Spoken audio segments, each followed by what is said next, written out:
Good morning, everyone. We're going to take a look at a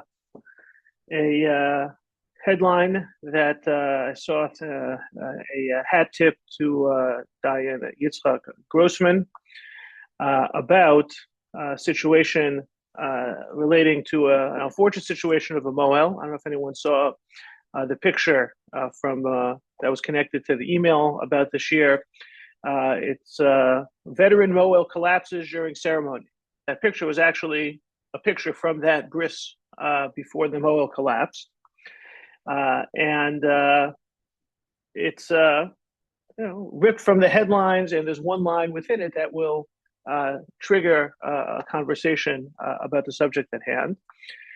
Veteran Mohel Rabbi Emanuel Mishulam passed away suddenly in the middle of a bris ceremony.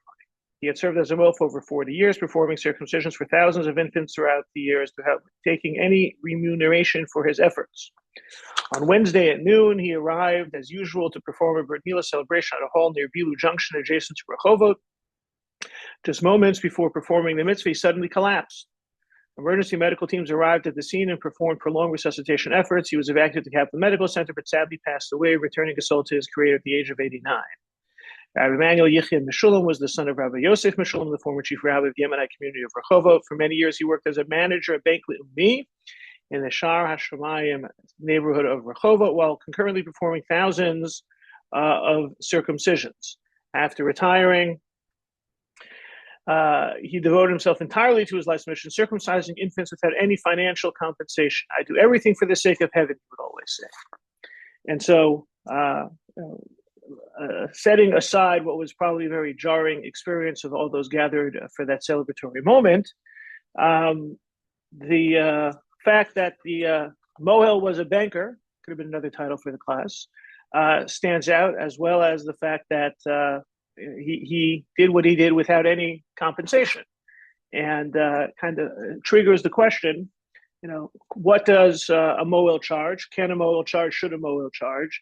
As well as a broader question of compensation for performing mitzvot. The idea that, as the Mishnah in Gemara in Bechorot mentioned, in source number 2, if one takes his fee for judging, and he's talking about judges can't take a fee, his verdicts are void. For testifying, his testimonies are void. For sprinkling or for consecrating chatas waters, right, serving in the Beit HaMikdash, his water is like cave water, and his ashes are like the ashes of an ordinary burning. There's no sanctity attached. You can't charge for your services. So the Gemara says, how do we know this? So Rabbi Yehuda said in the name of Rav, for the verse says, see, I have taught you statutes and laws as Hashem my God commanded me. Moshe is mentioning how he's teaching the laws in accordance with how Hashem taught him. Just as I was taught the Torah by Hashem for free, God doesn't charge tuition. You were taught the Torah by me for free. Moshe didn't charge tuition. So you have this idea that teaching Torah, performance of mitzvot, God didn't put any price tag attached, didn't receive a salary, so we can't either. And we have to follow in God's footsteps. So it has to be for free. So it seems like the way Rabbi Mishulam lived his life in terms of not charging for bris would be the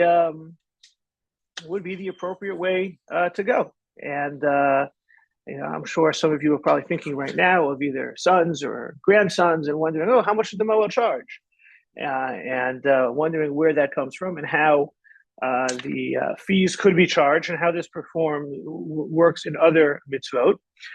So we'll start with the Mohel situation in particular, and then expand it to other mitzvot, charging for mitzvot. Questions, comments, reactions to the setting out of the situation.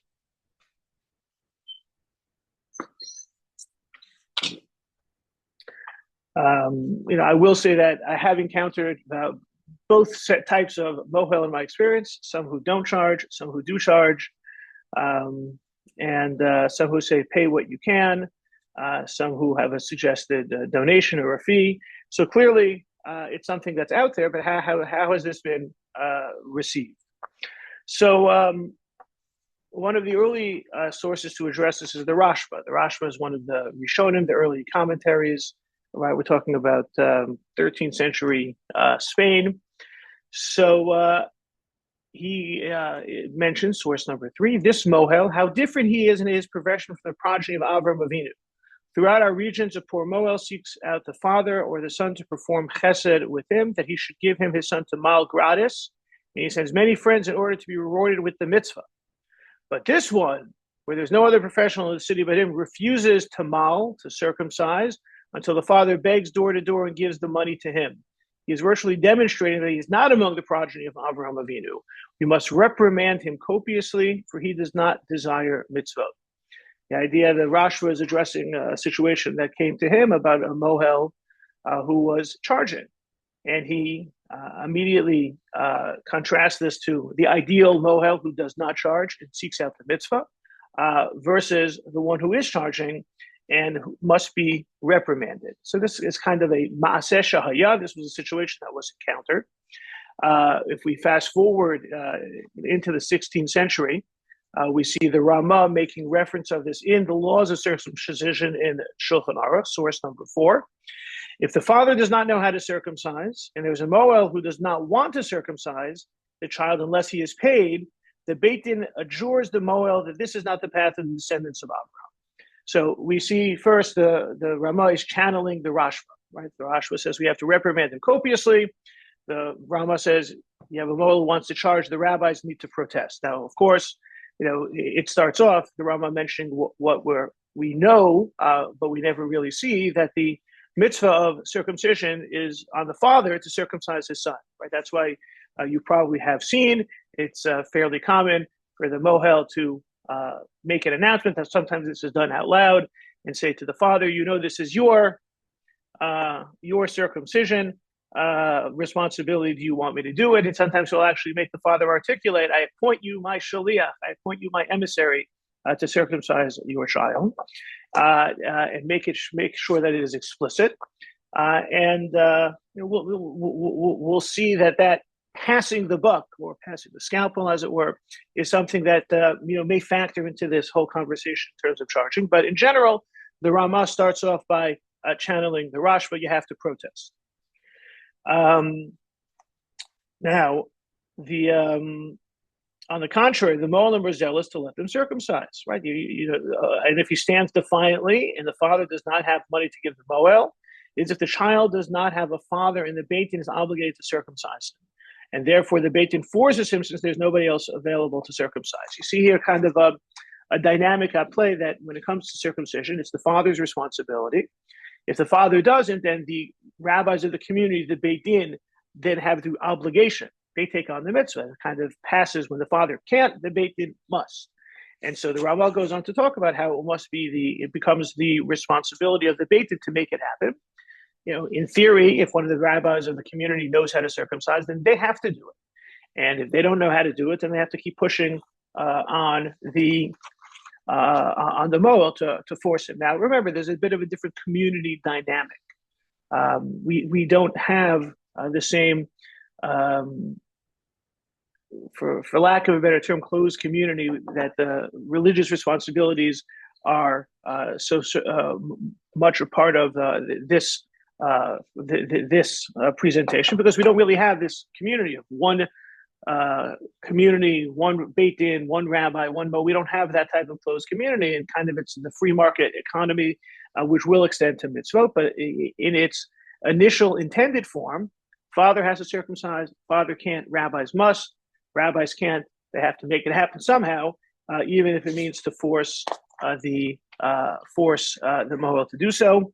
And I guess there was a time when the forcing of the rabbis had more weight than it does today, both in terms of following rabbinic pronouncements or the ability to force things in a community. There were different levers in order to enforce, whether they were financial penalties or whether there were even types of criminal punishments that could be imposed. But essentially, the Ramah is endorsing the Rashba's approach and is implementing it in Jewish law. Interestingly enough, the Rambam doesn't seem to feel the same antipathy towards a Mohel being charged. And we're going to we'll see that in the Rambam in his question, and then we'll see it how it plays out in other approaches to this situation as well. So the Rambam was asked the question. This is the Shut HaRambam, the responsa of Maimonides, source number 5, about what do you say about a situation, right? He was asked, what was this? Ma tomar hadras yikras firas tiferes morenu v'rabenu adonenu Moshe harav hagadol hapatisha chazak, right? The honorifics of the Rambam, Rabbi Moshe, the Hebrew hammer, the strong hammer, the great rabbi, right? That his name should be forever in the firmament like the moon. Liolam keyerach yikon olam. Right, so he wanted to know about a situation that there was a judge, and this judge, when he was invited, the second page now, the Dayan, probably a synonym for the rabbi with regards to invited for a circumcision, he was invited out to another community to do a circumcision, and in that place they developed a reeve.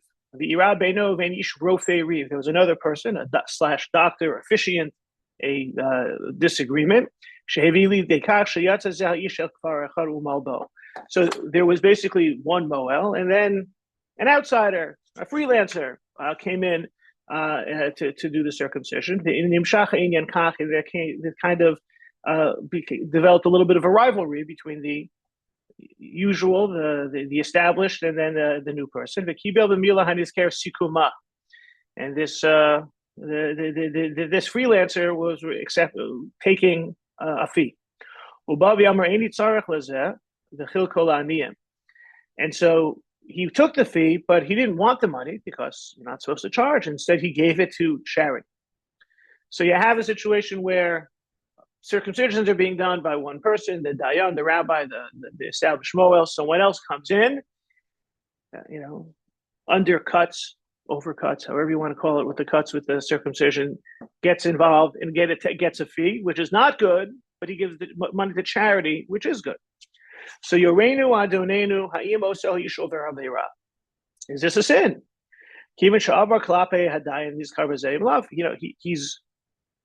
He's competing with the established Mohel, and is this a problem? Is the charity tainted? Are they allowed to take the money, or is the money mitzvah haba ba'avero schar kaflu min hashmayim netzal? Right. So please, Rabbi, tell us. Hatshuva masha savar she'asa mitzvah bechelko le'aniyim harihi mitzvah haba ba'avera lo avodas Hashem b'chet. He says that this is a sin. This is tainted, sinful, ill-gotten gains. Lefi shemana parnasa kavua shel ani ben Torah, because he is getting in the way of the established dayan. The avar alot yikom v'lo tuturav, the avar al yisurim zal gnevas das abrios lefi sheritzona harishon shel zev v'kavanaso lahatzik lo'ivo u'matehu misheinu yodea dvarim ta'avayasam lachshov shu miskavein lasos mitzvah. The Rambam is upset that he seems to be inserting himself into a way. People think, hey, great, nice Mohel, new guy, excited, we like him. He's very enthusiastic. Maybe he's a younger, shinier version than the Alta Mohel, and people think this is a good thing, but it's not a good thing that he's competing.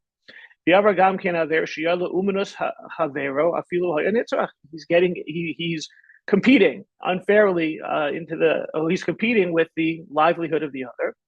Even if it's not a financial situation, but it's still distasteful. It's a vengeful act. He signs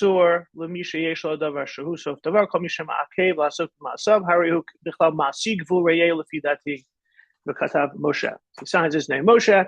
I think that it's unfair competition. So the Rambam is referencing a concept we know as hasagas gvul, unfair competition, getting involved in the livelihood of another. But what seems to emerge here is that the Rambam isn't saying that the fee is a bad thing. He talks about the potential that the original Dayan, Rabbi Mohel, is collecting a fee. That's okay. It doesn't seem to criticize that aspect of the scenario. He's criticizing the unfair competition of the scenario, and therefore it seems that the Rambam has less antipathy. Certainly doesn't see it as problematic, as worthy of protest or rabbinic censoring as the Rashba and the Rambam. And so there does seem to be this off ramp from problematics, or an on ramp towards the Mohel accepting a fee. And what we'll look at now is, one way that this to open up the performance of circumcision, the Mohel, or mitzvahs in general, to some compensation. We now have to create a path towards that. Questions, comments on the scenarios, or the seemingly divergent approaches of Rashba Rama on the one side or Rambam on the other. So it seems to me that the backdrop of the earlier sources that you brought that suggested that it was a bad thing to charge for various mitzvot, at least part of the backdrop was that there was a lot of poverty in the community. And if the Mohel, for example, charged, there might be some people who wouldn't be able to afford to get a bris milah. I wonder how relevant that is nowadays when, All right, so I think it's a good pivot towards the off ramp from it being problematic to what are some of the ways to open up the circumcision, the career of a Mohel, the professional Mohel, or the professional mitzvah doer, which could include rabbis. I got to admit, I'm kind of no gayabad over here. Maybe we could say Torah readers for those who accept, or chazanim, or bar mitzvah teachers. Correct. The shochet. Correct. So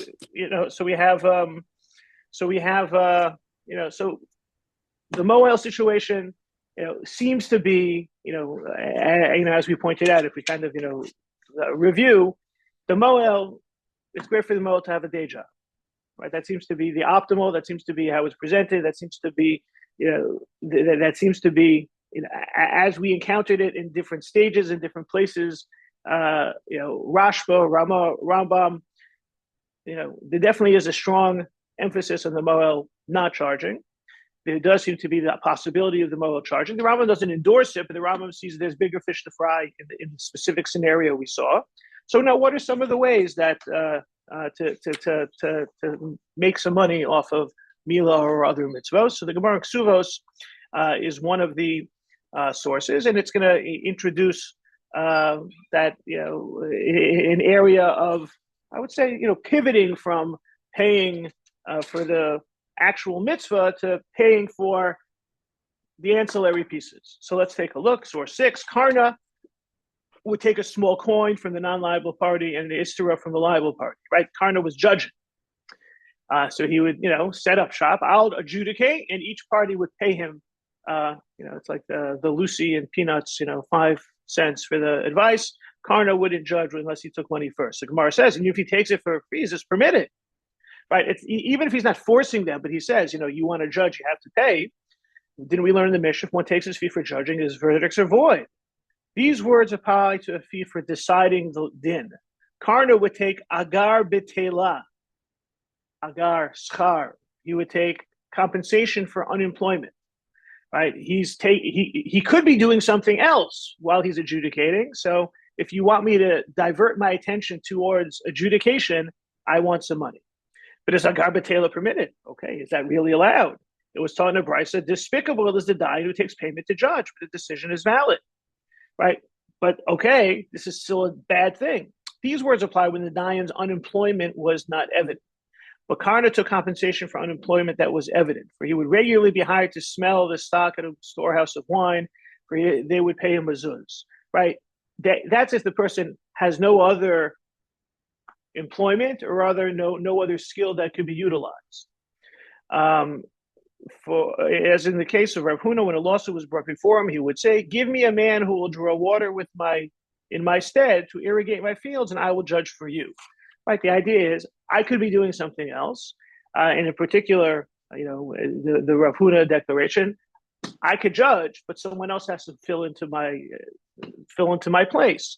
So the idea of it is bad if you are focusing all of your energy, attention, skills towards being a paid judge. But if you have other opportunities and other skills or other choices, then taking the schar batala is not a bad thing. And with regards to applying this into the circumcision situation, source number 7, the Aruch HaShulchan, right, already taking this into the turn of the 20th century. I've heard about a certain large city with many Jews and few Mohalim, where the Mohalim refuse to circumcise because it disrupts their livelihoods. So the city leaders hired one Mohel who would not engage in any other livelihood or receive a fixed stipend for every milah, as though he is hired to the inhabitants of the city to circumcise their sons. This is very proper, particularly in these times. May Hashem have mercy. All right, you have people with lots of different opportunities. That makes it harder to get a Mohel. So they've essentially they don't need a specific person who has specific skill set or other alternative job that's getting schar batala. They say, look, we need a Mohel. It can be hard to get a Mohel. They all have other opportunities, and if we don't offer them basically a salary to make sure that they're available to do circumcision, we're not going to be able to have enough milah. So this is taking the idea of schar batala and moving it into the realm of almost normalizing the salary, not because we're paying the Mohel, but we're normalizing schar batala. And it is similar, in a way they talk about, with regards to those religious functionaries or on Shabbos. You have a chazan. How can you pay a chazan for his Shabbos activity? You can't get paid for Shabbos.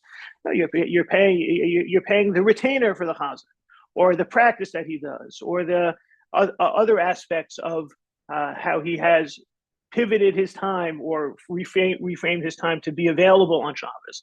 Right? He's going to the shul for Shabbos davening, even though he might plan on being away. So you kind of paid him not to be away. This sometimes extends to the idea of youth directors, youth leaders, like this way. You talk about a rabbi. Rabbi works for the shul. He's available other 6 days a week. But what about the people who are functioning only on Shabbos? So again, you're not paying them to work on Shabbos. You're paying them to have them, and you find other ways of, in the Shabbos term, they call it havla'ah, swallowing up. You have them on retainer, and that gives you the access to them on Shabbos because of the fact that you have also access to them other times in the week. So the Aruch HaShulchan is merging those ideas, that logic, for the idea of a professional Mohel. Here it's a professional Mohel paid for by the community, which might also be different than being kind of a free market Mohel, but we'll see a couple other things as well. Rabbi Rafael Aaron ben Shimon, Nahar Mitzrayim, a Sephardic authority. If the bris is in another city, which there is no Mohel, and he goes from city to city to circumcise, and is disrupted from his work for a day or two in order to go and return, also travel expenses and the like, in situations such as these, he may take schar batala and expenses. He opens it up to, the fact that it's, not so easy sometimes for the Mohel to get to where he has to get to. There could be, other expenses that are involved. It's one thing for the Mohel to be in one place and always circumcised in one city. Once you start going out, you start recognizing a premium, and the premium, especially in our day and age, we appreciate the value of a premium, right? We have things delivered to us all the time. We're willing to pay a little bit more for that. I think one of the more interesting real life practical examples that came up recently, people sometimes are also looking for value. So for example, you can shop at a discount store. You can shop at a discount store because you're looking for the value, you're looking to save. You could also have that stuff delivered, but then they charge you a little bit more. So someone pointed out, but in the end you win, because when you go to the discount store in person, you end up buying a lot more than you thought you would, because you're overwhelmed by all of the displays and all the sales. And if you had to have it delivered in, you pay a little bit more for the objects that you need, but that's all you get. So there's an economic calculus that can be made. The stores make it, the consumer makes it. I think you encounter something similar with circumcision, right? You could have the local mohel, but then you're number 3 on the list, which means you can't do it until 11 a.m. But if you bring in the outside mohel, so we talk about schar batala, so the mohel is entitled to a fee, but you're getting the mohel at the time that you want. You're not paying the mohel, you're paying for your convenience. So we see that idea expanding, from the way the Nahar Mitzrayim presents it. So let's talk about a couple other, let's call them off ramps for how to look at this more holistically. And I think in general, kind of the common denominator is that we're talking about a busier world. So the Gemara in Ksubos presents a number of types of situations where people are doing things on behalf of the community, and so the community can compensate. Rabbi Yitzchak bar Redifa said in the name of Rabbi Ami, those who examine offerings for blemishes in Yerushalayim would take their wages from the half shekels withdrawn from the treasury chamber. Right? We know the idea of the half shekel that was collected to support the Beis HaMikdash. People who would examine the sacrifices to make sure they're usable could draw their salary. Rav Yehuda said in the name of Shmuel, Talmidei Chachamim who teach the halachos of shchita to Kohanim would take their wages from the half shekels withdrawn from the treasury chamber. Right? It's not just supporting the structure and the sacrifices, but there's a whole apparatus of professionals who help make things run smoother or make things run in general, and so they can be paid from the half shekel also. Rav Yidal said in the name of Rav Talmidei Chachamim of kamitza, scooping the mincha offering. Right, they'd have to take the flour a certain way. The Kohanim need to know how to do that, so the people who teach them could take their wages from the half shekel. Rabbi Baruch Hanassein and Rabbi Yochanan, those who correct Sfarim in Yerushalayim will take their wages from the half shekel withdrawn from the treasury chamber. Again, the idea of the Sofrim, or those who would correct the scrolls that would be used. You could say that's less directly connected, but that's also part of the religious necessities. Rav Nachman said in the name of Rav, the women who weave the curtains for the Beis HaMikdash would take their wages from the half shekel withdrawn from the treasury. But I say they were paid from the items consecrating the maintenance of the Beis HaMikdash because the curtains were made a substitute for a section of the building. Here too, those who are working on the curtains, whether it's from the half shekel or from a different fund, right? Because there are other sources of income that the Beis HaMikdash had. The half shekel was the tax on everyone, but people would also make voluntary donations. So the women who were making the curtains, they can get paid from the temple's budget, but does it come from one fund or another is the difference of opinion. The Rabbanan taught in a brayso, the women who raised their children for the service of the paraduma would take their wages for the half shekels withdrawn from the treasury chamber. Here, it's not necessarily even a consistent or regular, whether it be operational need or a structural need. This is personnel, right? The paraduma, red heifer, required certain skills for the people who performed it, and those individuals were trained.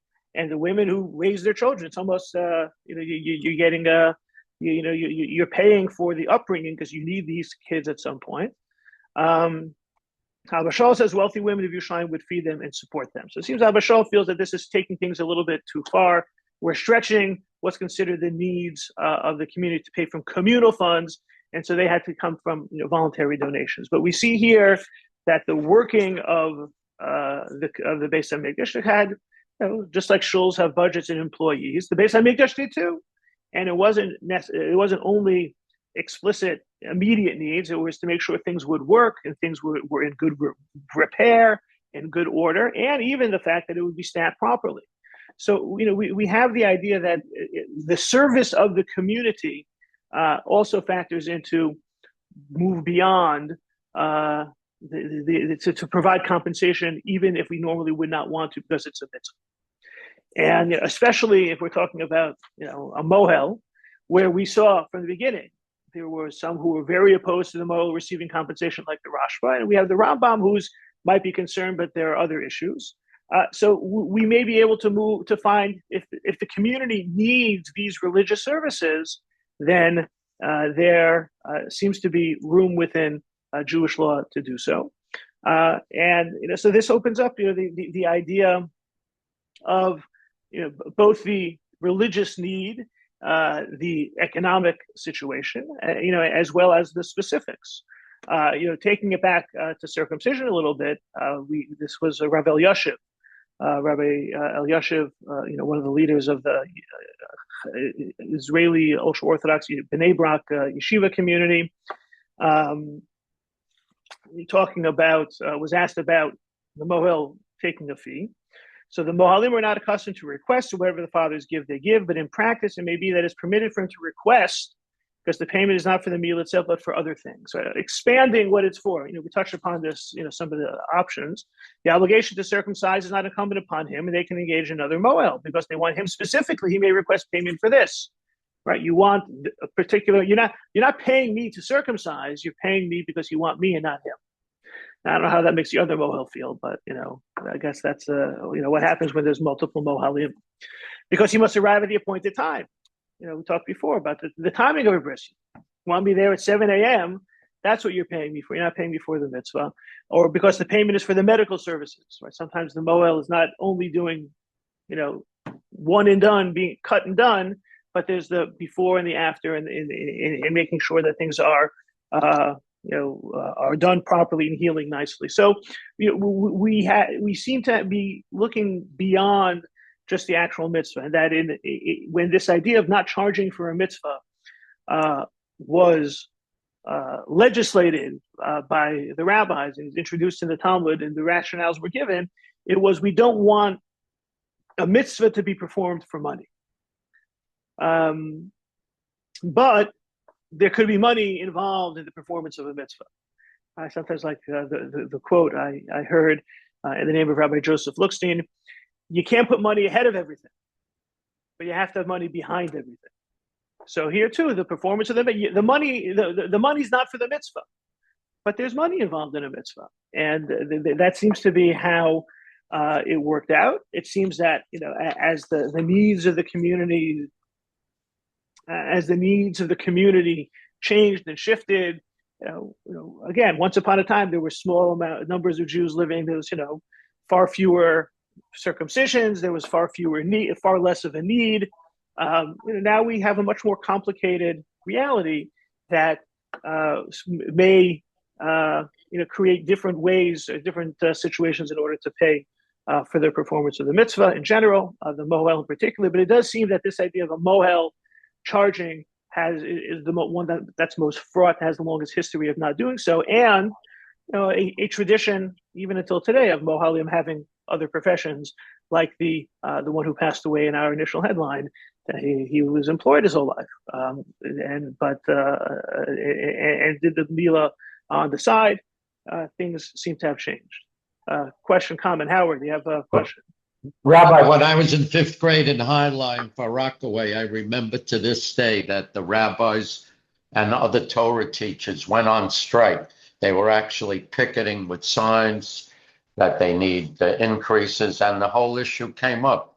How can these rabbis charge to teach us Torah? So this very issue. Right. So I think that we definitely have seen a few. We've seen so far the schar batala argument, the fact that there could be doing something else. We've seen also the community has the opportunity. You could argue whether it's an obligation, but they certainly have the opportunity, the same way that based on Mikdash would pay for the services it needed from communal funds, that communal funds can be utilized if that's what the community decides to do. And then we've also seen that there are certain side ancillary situations that it's not necessarily being paid directly for the mitzvah, but for some of the other variables or some of the other services provided within. Phyllis, and then I think Miriam, you have a question. As a retired day school teacher, I can attest to the fact that I felt I was doing a mitzvah by teaching in a day school because the pay was so abysmally inadequate. And had I not had the support in other streams of income, I could not have afforded to do it.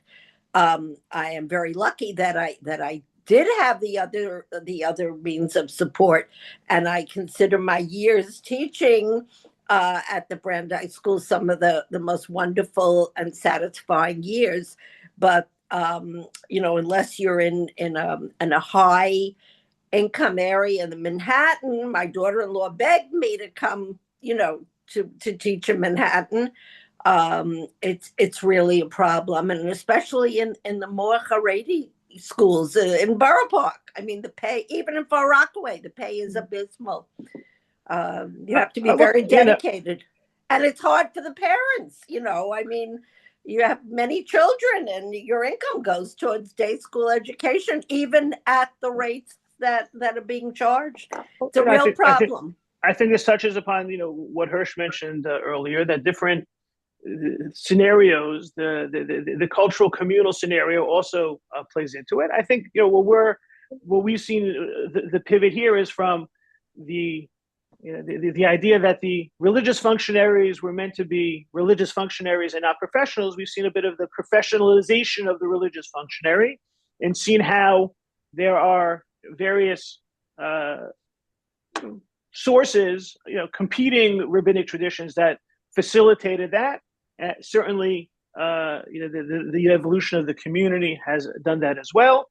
I think the economics of everything remains, I would say, a separate challenge. And there was I just read an article from a friend of mine who does a lot of research, was talking about, in terms of did a survey. It was not a very large sample size, so I don't think it has kind of a scientific accuracy. But in terms of, seemed that about 70% of the Orthodox community sampled was, felt things were, fair, were good to very good, and 83% said that those that all of the added expense is worth it. So again, it's a challenge, but it seems one that that seems to always be the case, and I guess maybe an application of Lafum Tzara Agra. The challenge also has a certain sense of reward. Otherwise, we wouldn't still be doing it. Miriam, just 2 points. One is that when you observe the life of a Mohel, I think that I really rule in favor of its time. I mean, it's so difficult. You have to be at places so early. You have to walk miles on a Shabbos. So that's really what they're getting paid for, besides their skill. And also, just to open up a can of worms, in terms of paying for mitzvos, the price of shmura matzah, esrogim, everything's become a business. Right. So I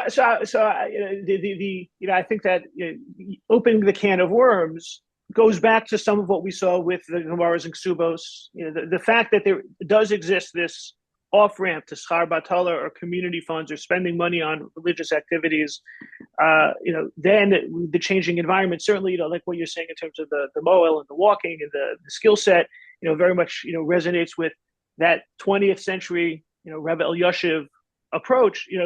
There's a lot of ancillary things that we now, the more complicating variables which we're paying for. I think the high cost of some of those items is probably kind of an unintended consequence of once you go in that direction. Once you put money into the equation, even if it's fair to do so, you start to open up the possibility of it being taken advantage of. I still remember very much, Rabbi J. David Bleich has an article about Pesach products and price gouging, and how that's definitely the case.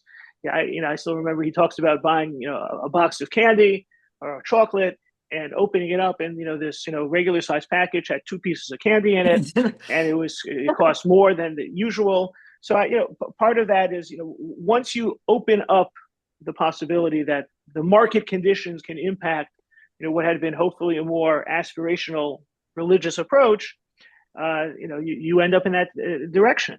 People think, oh, I need shmur matzah because there's more religious, it's better that way. And part of that is kind of the way that the halachic authorities looked at some of these innovations. We were talking about machine matzah versus shmur matzah before, both in terms of the machine doesn't have necessarily the lishma, the personal touch, Although you could say flipping the switch is a personal touch. It could be, the different variables and ways of understanding that led to different directions, and there likely was an economic interest aspect to it as well. So for example, on the one hand, you could say that machine shmura is more affordable. On the other, the machine shmura takes away jobs from all the people who seasonally would work the hand shmura. So there's often competing interests, and I think that essentially trying to find a way that can be responsive. Look, those who feel strongly about the religious superiority of shmura matzah are welcome to spend that money, but that shouldn't be to the exclusion to saying you can't use the other side for when there's certainly a baseline that's adequate. Just one other complicating variable, which is something that I think halacha recognize that it also enters into the mix. So just the last source, and we'll take some last questions. The Ramah is talking about, some authorities say that we stipulate that with the witnesses, he's talking about on a get, that if they damage the writ, they must pay for it. And with this proviso, they may take a large fee. He's talking about, in general, to be a witness for a get ceremony, you shouldn't charge. But there is sometimes the possibility that if within the ceremony it gets torn or something like that, well, that means you have to write it again, and there could be a penalty. So essentially, since and this enters into the realm of the legal realm. Well, since they're on the hook for damages, they may not be so interested in participating. So if they are on the hook for the damages, if they quote unquote you break it, you buy it. Well, once that there is that danger, that risk on their side, then they are entitled to an element of reward. And you could certainly apply that into circumcision, where there's certainly risk, and it's kind of more of an indemnifying element of offering the compensation, because they're being paid for having taken the risk that if something goes wrong, that they're in trouble, that allows for it. So there seems to be some of these other directions, going beyond just the pristine performance of mitzvah that were on the minds of earlier authorities, and we could just amplify that to this day. So you throw that source into the circumcision situation, not only do you have to be there and on time, et cetera, but there's a lot of pressure that you're at risk, and you're assuming a lot of risk. So to make that a little bit easier, it says, right, they may take a large fee in order for taking that risk, and so you throw that into the mix. You add that as well. Questions or comments? Does shlucho shel adam play into this? No, not really. That shlucho shel adam, with regard to appointing the mohel, but on some level, I don't want to get I don't get paid for performing the bris, or the mohel should get paid for performing the bris. Do the bris for your child, right? And here, one is supposed to do the bris. Correct. And there's obligation for the father to perform the circumcision unless he passes to the mohel. Right. So now they're appointing someone to do it for them. Mm-hmm. So that's not shlucha? You could have someone do it, but shlucho shel adam kamoso is not necessarily an extension of what the mohel does is not. And if the mohel damages just because he's the shliach of the father, it's not the father's damage. Shlucho shel adam kamoso allows us to you can have a shliach tzibor and the like, but it doesn't extend that the mohel's damages or the father's damages. Mm-hmm. Okay. So I have to say, I'm going to repeat what I said before, that nowadays, when there's, thank God, so much, not that everybody has money, but there's a lot of wealth in the Jewish community, in the world, really. I'm not sure how all of these things apply. And it's interesting that most of the cases are talking about a mohel, which is a very, very specialized skill that not everybody has. And I have to say, from my own personal experience, so that I taught a lot of bar mitzvah boys in my day, when I first started doing it, I didn't charge for it. And after, I don't know, 5 years, 7 years, after some time, it appeared to me that the people for whom I was not charging didn't value, not me, but didn't value the experience for the kid, didn't value what was going on for their kid. So I started charging, and it was a sea change. I don't charge a lot. If I calculate the number of hours that I put in, I'm sure it's less than minimum wage, but it's still something, and it requires the parents to evaluate what's going on for their kid as more important. And perhaps you see the same thing, Rabbi. And the community should value what you do and what a chazan does and what the various officiants do as more than just you got to do it. So I think that there are two issues. One, I think that there's kind of the ideal situation, which we've moved beyond for good reasons as well as not such good reasons, but I think has changed this conversation in terms of the compensating religious officials, compensating the Mohel, accepting compensation, charging compensation. I think there's been a sea change, which had certain openings in Jewish law to allow for that. The idea of in terms of valuing, in terms of the idea of charging for something makes people value it more is definitely true. In the realm of mitzvah, we kind of want them to value the mitzvah. It doesn't necessarily translate the consumer experience and the religious experience. Now, the religious experience is very much a consumer experience, and there's an interplay in that nowadays. I think that on some level, we would ideally want people to value mitzvahs even if they're not paying for them. But at the same time, in the real world, if it's free, you don't show up because you didn't pay for it. And so there's, I think on the one hand, we want to instill the ethos of valuing the participation. I would still say that maybe it's a little bit, optimistic or ideal or naive that we would hope that the religious experience is valued without having to pay. But it's definitely true that in the realm of different experience. Look, take the Birthright Israel experience. There's whole set all other types of variables there as well. But on the one hand, it's free, so people come. On the other hand, it's free. They don't necessarily treat it as seriously, and it makes the experience less impactful because it was a freebie. So I think that there's a sweet spot in there that we're still seeking to find. It's more elusive. The further away it is from something that's viewed as meaningful. So there's definitely there's a spectrum. So now you can make your checks payable to ... It's been a pleasure. Okay. If there are no further comments or questions, we'll pick it up next week.